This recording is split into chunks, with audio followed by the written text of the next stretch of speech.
वहाँ पे टेम्परेचर बहुत ज्यादा गर्म हो गया है, जिसकी कोई वैल्यू होती है, जो लिमिटेड क्वांटिटी में पाया जाता है, जिसको वो दोबारा खत्म हो जाएगा, दोबारा बन नहीं पाएगा।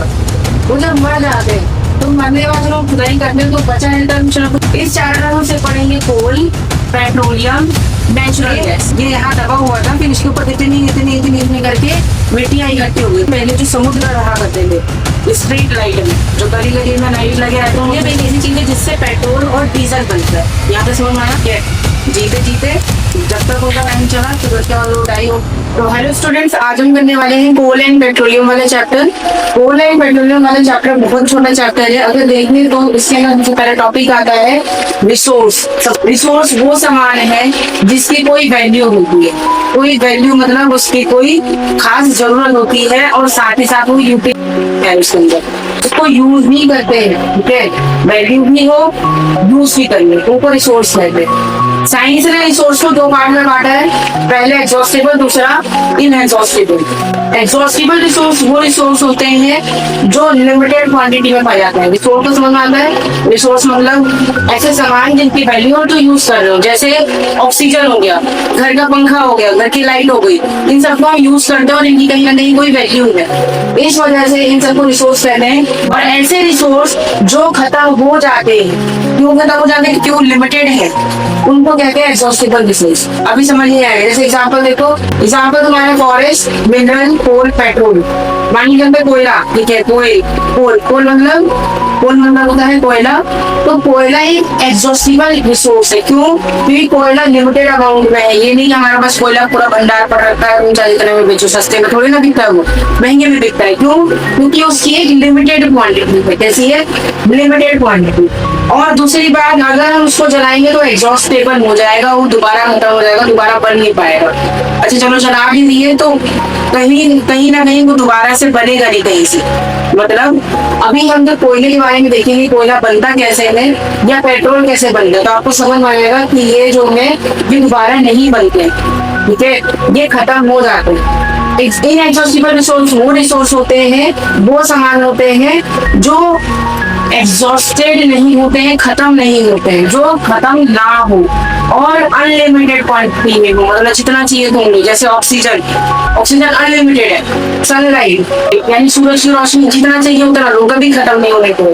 एयर, हवा कभी खत्म नहीं होने को, जितना चाहिए उतना लो। ठीक है, तो वो रिसोर्स जो किसी dead remains of living organism से बने। Dead remains of living organism मतलब कोई लिविंग ऑर्गेनिज्म थे, जीते जाते जानवर थे, वो जब मर जाते हैं तो मरने के बाद जब हम खुदाई करते हैं तो बचा रहता है कुछ ना कुछ पार्ट। तो जो बचा हुआ पार्ट है लिविंग ऑर्गेनिज्म का, मरने के बाद वो जब रिसोर्स बनता है तो उसको हम फॉसिल फ्यूल कहते हैं। अच्छा, dead remains of living organism को हम डायरेक्ट फॉसिल्स भी कह के बुला सकते हैं। फॉसिल्स का मतलब होता है dead remains of living organism. ठीक है, तो ये फॉसिल्स होता है। और ऐसे रिसोर्स को जो इन फॉसिल से बन रखे हैं, इनको फॉसिल फ्यूल्स कहते हैं। इस चैप्टर में से पढ़ेंगे कोल, पेट्रोलियम, नेचुरल गैस। ये तीनों हमारे फॉसिल फ्यूल्स कहलाते हैं और इन्हीं फॉसिल फ्यूल्स के बारे में पढ़ना है। कोल यानी कोयले को पहली बार सुना, देख लो होता है। कोयला एक ऐसा स्टोन जैसा चीज होता है जो हार्ड होता है, बहुत ज्यादा कठोर होता है और ये ब्लैक कलर का होता है। पहले के जमाने में इससे खाना बनाया जाता था, मतलब इसको जलाते थे और चूल्हे में रख देते थे, जिससे ऊपर खाना रख के पकाया जाता था। तो रेलवे इंजन में उसका होता था कि जैसे पहले जो पहली बार इंजन आया था वो कोयले से चलता था।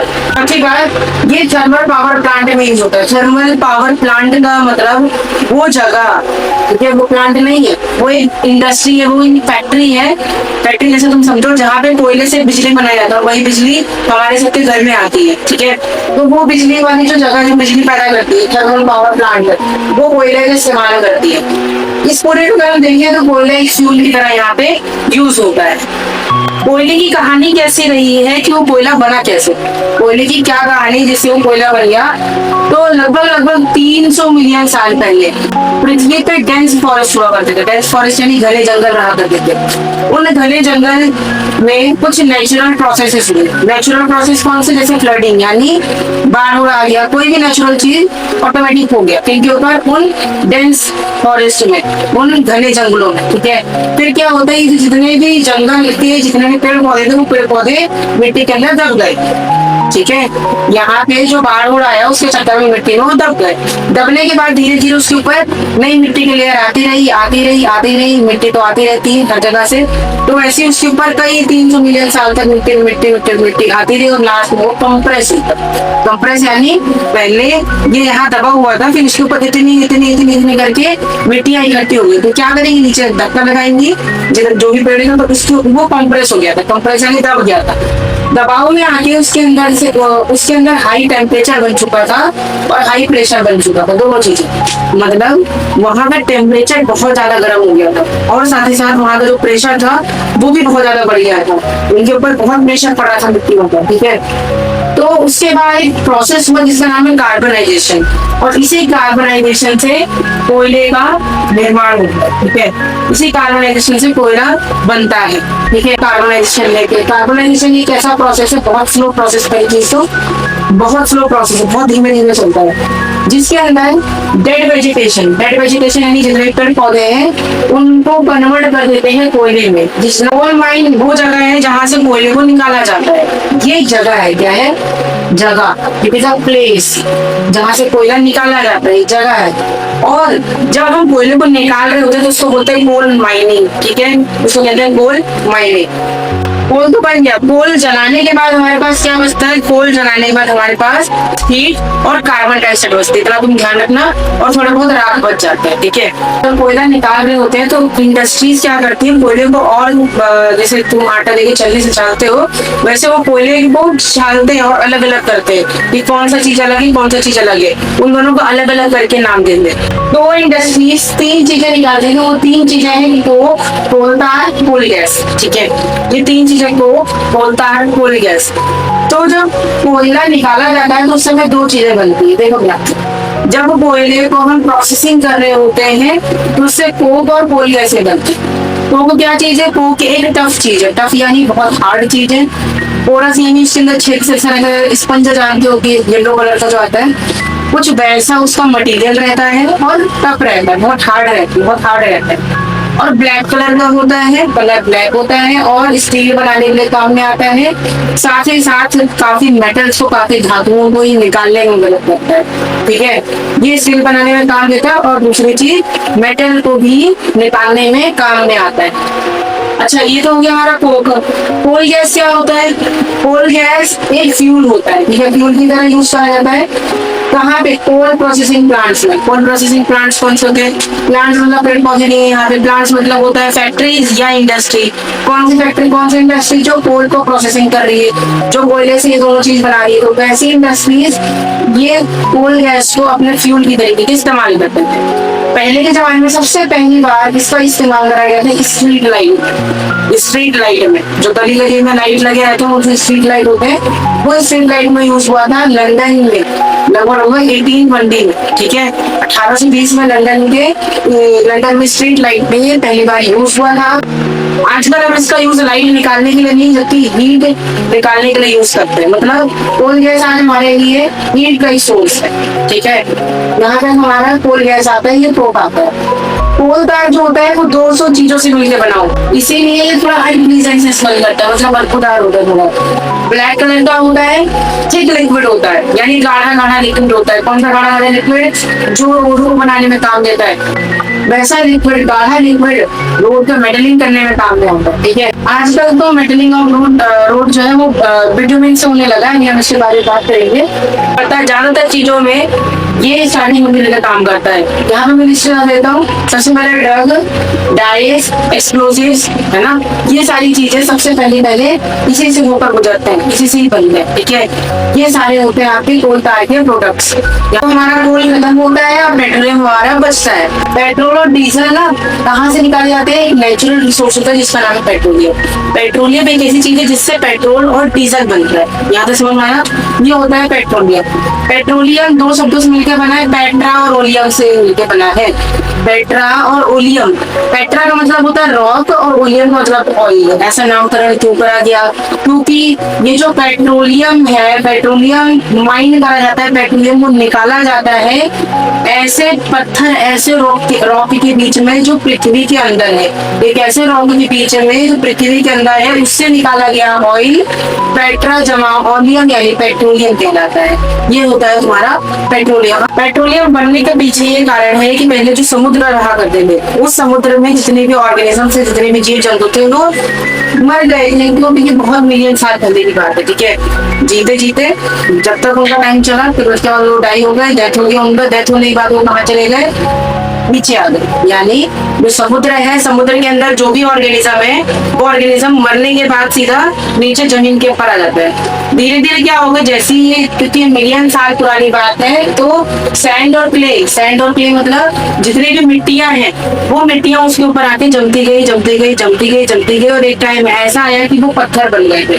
और पत्थर बनने के बाद वहां पे हवा था ही नहीं, और जब हवा नहीं होगा तो क्या होगा?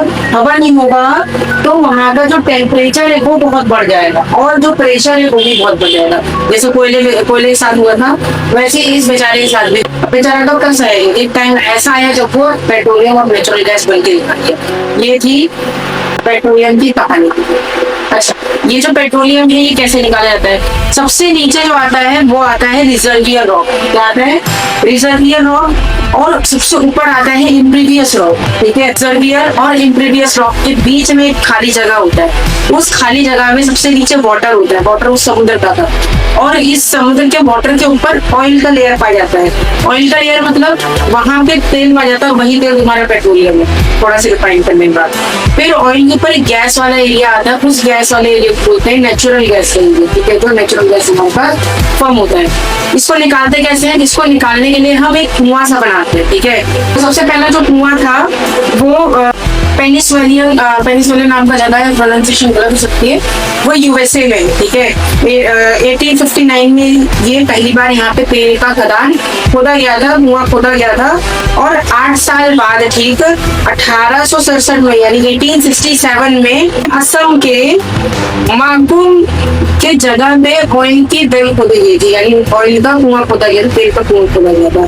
फिर धीरे धीरे गुजरात में, मुंबई में, ठीक है, मुंबई में फिर गोदावरी कृष्णा के बेसिक गुवाहाटी एरिया में ये जगह पे खोदा गया जहाँ पे पेट्रोलियम पाया जाता है। सबसे पहले यही पाया जाता था। तो ये जो पिक्चर है, इस पिक्चर में वेल जो है 2 जगह लगा गया है। एक जगह था जहाँ पे पेट्रोल निकाला जा रहा है, एक जगह जहाँ से नेचुरल गैस निकाला जा रहा है। ये थी पेट्रोलियम की कहानी। अब बात करते हैं कि पेट्रोलियम माइनिंग करते कैसे। पेट्रोलियम को हमने निकाल तो लिया, लेकिन अभी उसके अंदर थोड़ी थोड़ी कुछ ना कुछ मिलावट है। पहली चीज तो पेट्रोलियम को रिफाइन करना ही क्यों है? क्योंकि पहली चीज तो डार्क ऑयली लिक्विड है, ये प्रॉपर्टी वैसे ही रीजन नहीं है। ये डार्क ऑयली लिक्विड है और इसकी अनप्लीजेंट स्मेल हो रही है। ठीक है, मतलब ये डार्क कलर का है और बदबूदार स्मेल होती है इसकी। ठीक है, तो ये और रीजन क्या है? रीजन है क्योंकि ये वेरियस कंस्टिट्यूएंट्स का मिक्सचर होता है। मतलब इसके अंदर बहुत सारे पार्ट्स ऐसे पाए जाते हैं जिसको अगर हम अलग अलग करके यूज करें तो बहुत अच्छा यूज होगा। जैसे इसके अंदर मोम पाए जाते हैं, मतलब मोमबत्ती के जो वैक्स होते हैं, वैक्स पाए जाते हैं, पेट्रोल पाए जाते हैं और डीजल पाए जाते हैं। इन सबको अगर हम अलग अलग करके यूज करें ना, बहुत अच्छा यूज होगा इसका। लेकिन अगर हम इनको अलग कैसे करेंगे? अलग करने के लिए हम एक प्रोसेस फॉलो करते हैं, उस प्रोसेस का नाम रिफाइनिंग है। अब रिफाइनिंग क्या होता है? रिफाइनिंग वो प्रोसेस है जहाँ पे इन कंस्टिट्यूएंट को हम अलग करते हैं, इन फ्रैक्शंस को हम अलग करते हैं।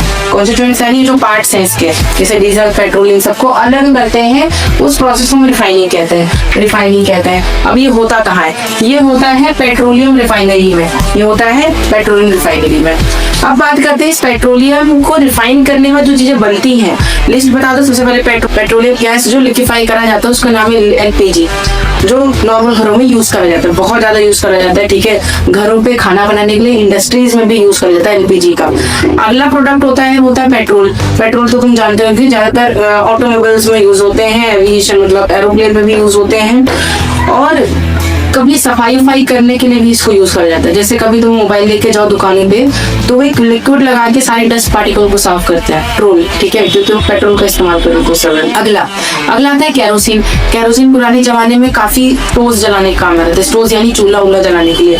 और आजकल जेट एयरक्राफ्ट यानी जेट प्लेन और रॉकेट्स में लगने वाले, जैसे स्पेस एक्स का जो रॉकेट होता है वो भी केरोसिन पे काम करता है। अगला डीजल सबसे भारी जो व्हीकल्स होते हैं, जैसे ट्रक हो गया, लॉरीज हो गई, ठीक है, इलेक्ट्रिक जनरेटर हो गए, इन सब में डीजल का इस्तेमाल करा जाता है क्योंकि ये भारी काम कर सकता है। अगला आता है लुब्रिकेटिंग ऑयल। लुब्रिकेटिंग ऑयल का मतलब कि वैक्स सॉक्स हो गए, जैसे कभी गियर्स तुमने देखे होगे, गियर यानी पंखियों के में देखे होगे, छल्ला जैसा रहता था, साइकिल में देखे होगे, तो उसके बीच में एक ऑयली सा चीज होता है, उस ऑयली चीज को हम लुब्रिकेंट ऑयल कहते हैं, जो वैक्स होता है, ठीक है, लुब्रिकेशन के लिए काम में आता है। अगला होता है पैराफिन वैक्स या परफ्यूम वैक्स, जो तुम बोलो। ये जो होता है ये कैंडल्स बनाने में काम में आता है, वैसलीन बनाने में काम में आता है। हाँ, पेट्रोलियम से वैसलीन भी बनता है, ठीक है।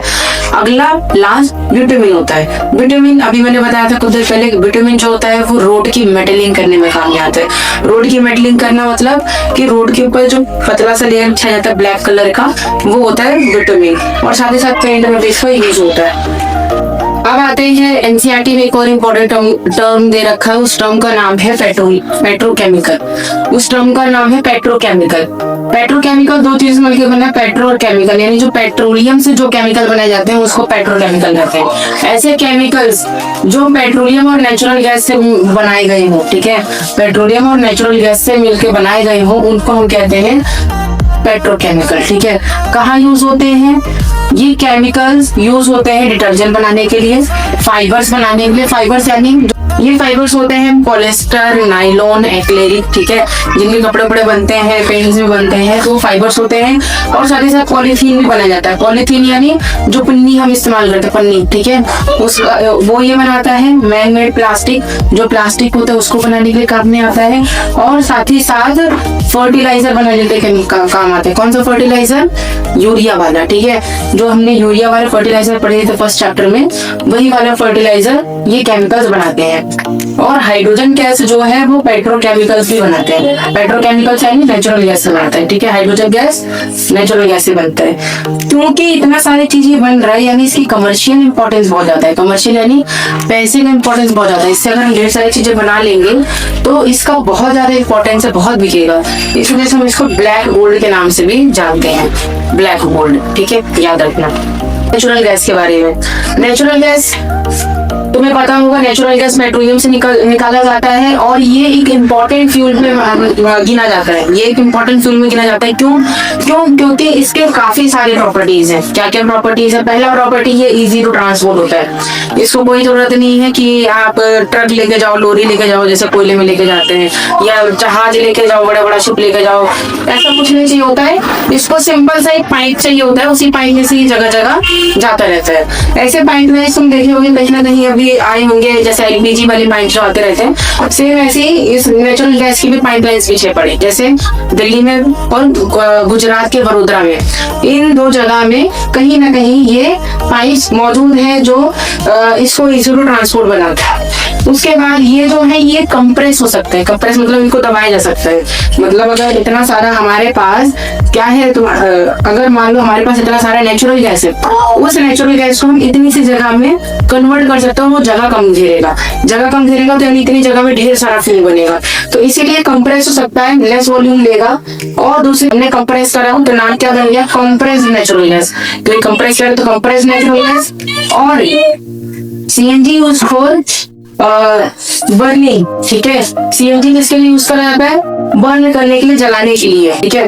और उसके बाद सीएनजी को हम बर्न कर सकते हैं, इससे बिजली निकाल सकते हैं, और ये लेस पॉल्यूटिंग होता है। मतलब जितना पेट्रोल पॉल्यूशन निकालता है, जितना धुआं छोड़ता है, ये बहुत ही कम निकालता है, ठीक है। इसीलिए इसको हमने क्लीनर फ्यूल का भी दर्जा दे रखा है। मतलब ये क्लीनर फ्यूल ही है। इधर और ये क्लीनर फ्यूल है, इस वजह से इसका इंडिया में होना भी बहुत ज्यादा जरूरी है। तो ये जो है नेचुरल गैस हमारी इंडिया में बहुत ज्यादा है, बहुत ज्यादा इसको स्टोर करके रखा गया है। हमारे इंडिया में नेचुरल गैस बहुत ज्यादा स्टोर करके रखा गया है। ये कहाँ से निकलते हैं? ये निकलते हैं त्रिपुरा, राजस्थान, महाराष्ट्र और कृष्णा गोदावरी डेल्टा के रीजन में भी ये निकलता है, इतना तुम ध्यान रख लेना। नेक्स्ट उसके बाद तुम्हारा क्या आता है कि जो नेचुरल गैस होता है ये स्टार्टिंग मटेरियल की तरह यूज होता है, ठीक है, स्टार्टिंग मटेरियल की तरह ये यूज होता है। तो फाइनली अब लास्ट टॉपिक बचता है कि अगर हमने सारे एग्जॉस्टेबल फ्यूल्स को तो पढ़ लिया, अब इन फ्यूल्स का कुछ देखते हैं क्या क्या प्रॉब्लम्स है और क्या क्या इसके सॉल्यूशंस है। इस फ्यूल्स की सबसे बड़ी प्रॉब्लम ये है कि एग्जॉस्टेबल है। एग्जॉस्टेबल यानी खत्म हो जाएगा बहुत जल्दी। कितनी जल्दी? लगभग आने वाले 100 साल में, ठीक है, 100 साल के अंदर अगर ये खत्म हो जाएंगे, अगर हम ऐसे ही यूज करते हैं जैसे आज यूज कर रहे हैं। और साथ ही साथ एयर पॉल्यूशन ये करता है, मतलब पेट्रोल, कोयला, ये सब क्या कर रहे होते हैं? गैस छोड़ रहे होते हैं बेकार से, जो एयर पोल्यूशन करता है, प्रदूषण फैलाता है। और इसी प्रदूषण से ग्लोबल वार्मिंग होता है। ग्लोबल वार्मिंग मतलब पृथ्वी का टेम्परेचर बढ़ता है, ठीक है, जितने भी आइस होते हैं, आइस मतलब बर्फ होता है, वो सारी पिघल रहे होते हैं जितने पृथ्वी पर बने, क्योंकि ये सारी चीजें हो रही है, इस वजह से ये रिस्क है, इस वजह से ये पूरी रिस्की चीज है। तो हमारे इंडिया में गवर्नमेंट है जिसका नाम है PCRA, ठीक है, PCRA इसका मतलब है पेट्रोलियम कंजर्वेशन रिसर्च एसोसिएशन, ठीक है। ये PCRA क्या बताता है कि हमें पेट्रोल को कैसे सेव करना है। तो ड्राइव वाली चीजें बताते हैं। पहली चीज तो जो तुम्हारे बुक में दे रखा है वो दे रखा है कैसे गाड़ी चलाते हैं। गाड़ी चलाना है कांस्टेंट स्पीड पे और या तो मॉडरेट स्पीड पे। मॉडरेट यानी अगर गाड़ी तुम्हारा 100 तक जा रहा है तो 50 तक लेके जाओ, इससे ऊपर मत लेके जाओ, ठीक है, मॉडरेट। और अगर चला रहे हो तो बार ब्रेक मत मार के चलाओ, जैसे आजकल के हमारे बाइक वाले महाशय निकल चुके हैं, दौड़ दौड़ लगा बजाए जाते हैं, वैसे नहीं, कांस्टेंट चलाना है, ठीक है, सेम स्पीड पे चलाना है। और जब तुम्हें कहीं वेट करना पड़े, जैसे ट्रैफिक लाइट हो गया, किसी को पिकअप करने जा रही हो, तो उस समय तुम्हें स्विच ऑफ करके रखना है गाड़ी को स्विच ऑफ करके रखो, बंद करके रखो, ताकि पेट्रोल वेस्ट ना हो। और टायर का प्रेशर करेक्ट होना चाहिए। ये नहीं कि टायर एकदम प्रेशर है, टायर के अंदर प्रेशर है ही नहीं, हवा ही नहीं है, पेट्रोल को ज्यादा ताकत रखे उसको धक्का खींचने में, ठीक है।